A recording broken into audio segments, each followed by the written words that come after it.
2024 has been a weird-ass year for video games.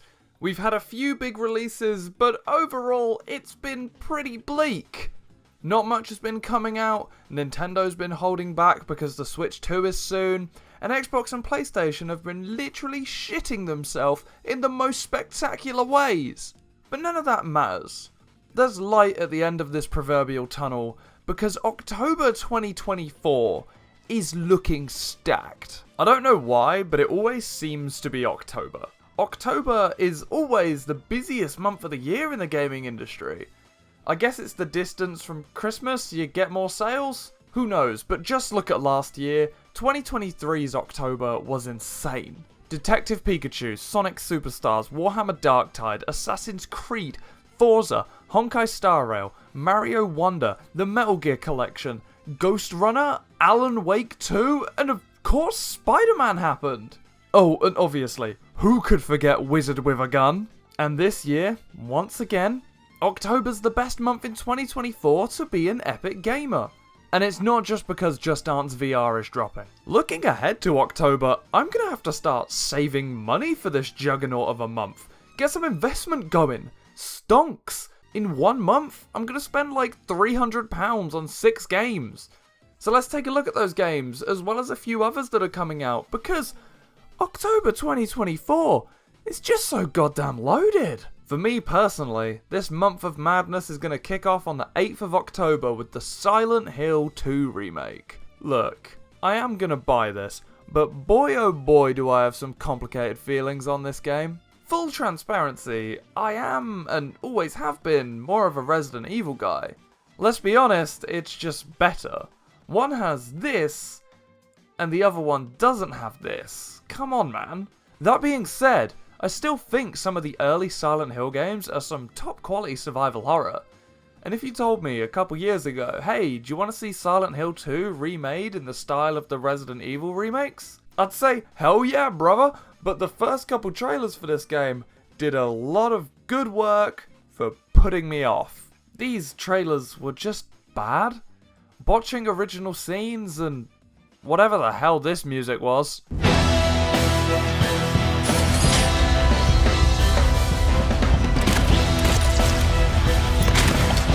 But the last few trailers for this game have been good, and my hype level is returning to the level it should be for something like this. I'm gonna buy this one, but I'm cautious. Konami has a recent history of sucking, and I'm sure they will continue to suck. 7 out of 10 is my hype for this one. When I was like 7 years old, I had a neighbour. I can't even remember his name, but we would routinely go toe-to-toe in Dragon Ball Budokai Tenkaichi. I also can't remember which one. Anyway, our battles, they were legendary. So I hold a special place in my heart for this series, and who could guess my joy when it was revealed that this series is coming back under a new name after so long. It may be called Sparking Zero now, but don't kid yourself, this 3D arena Dragon Ball fighter is certainly still Budokai Tenkaichi. I mean, half of the cast are the same 2 characters. We are so back. Another 7 out of 10, the 10th of October can't come sooner. Literally the next day after Dragon Ball, Atlas are blessing us with Metaphor ReFantazio. I'm a big Persona and Shin Megami Tensei fan, so this has certainly piqued my interest, despite the fact that I have no idea what a ReFantazio is. And I can't say I know too much about this game in general. I try not to watch trailers for games unless they're part of some sort of presentation, like a Nintendo Direct or the Game Awards. But from what I have seen of this game, it's certainly enough for me to buy it. If you like Persona, this seems like all the fun, style, and character you'd come to expect. A JRPG like this one adds some good variety in a month with so many games. 8 out of 10. 11 days into the month, and we already have 3 games, but what I find truly mental is that the second half of October is stronger than the first in my opinion. All of the next 3 games are special to me specifically for various reasons. Starting on the 17th, I promise you now, you can literally ask any of my friends to say one thing about me, and they will tell you, without doubt, that I I'm the greatest Mario Party player to ever walk the earth. And Mario Party Jamboree is simply the next stage for me to display my greatness. Look at me.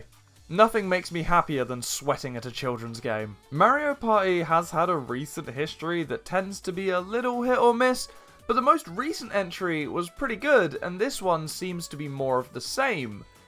Yes, it's a new Mario Party, but it very much relies on the past, which for a series like this, I don't mind at all. Mario Party is not a series where I want crazy, innovative new games every time. Just keep giving me more of the same, more boards, more minigames, everyone will be happy. 8 out of 10. 25th of October is gonna give us Sonic X Shadows Generations. That name sounds so much like they're kissing. This, first and foremost, is a remake of Sonic Generations, a game I really love, and a game I'll certainly replay when this comes out. But by no means is this a game I think they should have remade.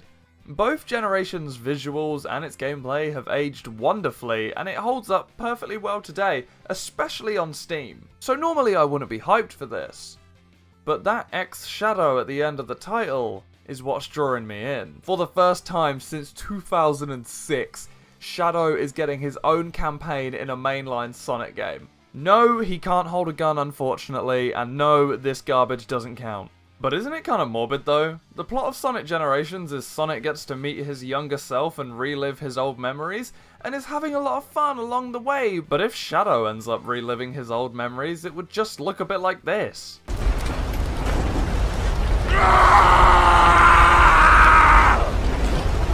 But I'm so excited for this. Generations is a great game. I'm excited to play it again. I'm excited for more of it. And more of it with Shadow? Hell yeah. 9 out of 10. Like Mario Party, I wanted Call of Duty Zombies to stay the same and just add new content. It didn't do that. It hit its glorious peak in Black Ops 3, and then from the next game, it just never stayed the same. But like the foolish idiot I am, every time it's Treyarch's turn to make the Call of Duty game, I'm a believer that the zombies will be at least good, and I'm a believer that Black Ops 6 will be at least good. It's been so many years since we've gotten good zombies content, and if this is just good, I'll be happy. I know Call of Duty has campaign, multiplayer, and Warzone, but I literally only care about the zombies in this game. I only care about the zombies in all of Call of Duty. Black Ops 3 is literally my most played game of all time, and 99% of my time in that game was on zombies. I'll dip into the other two, and if you like them, that's fine. But not for me. Zombies is enough to get me excited. 9 out of 10. And because I'm all aboard the zombies hype train, I'm making a video on Call of Duty Zombies in 2 weeks' time, so please subscribe and check that out. Unfortunately, this game drops the same day that Sonic Generations does, and not only that, I'm busy that weekend. I want to cry. And then as well as all of those games that I'm gonna buy, we have a new Sword Art Online, Diablo DLC, Transformers, Just Dance VR, Terminator, and Life is Strange. I'm not buying these, even if I wasn't buying 6 games this month, but there are definitely a lot of people who are very excited about these, so comment down below if you are. Jesus Christ. Rest in peace mine and all of your wallets. This is going to be an expensive ass month. I'm going to have to spend like 300 quid. But what game are you most excited for in October? Please comment down below and leave a like on the video if you enjoyed. Subscribe because I make exceptional content. And I'll see you in the next one.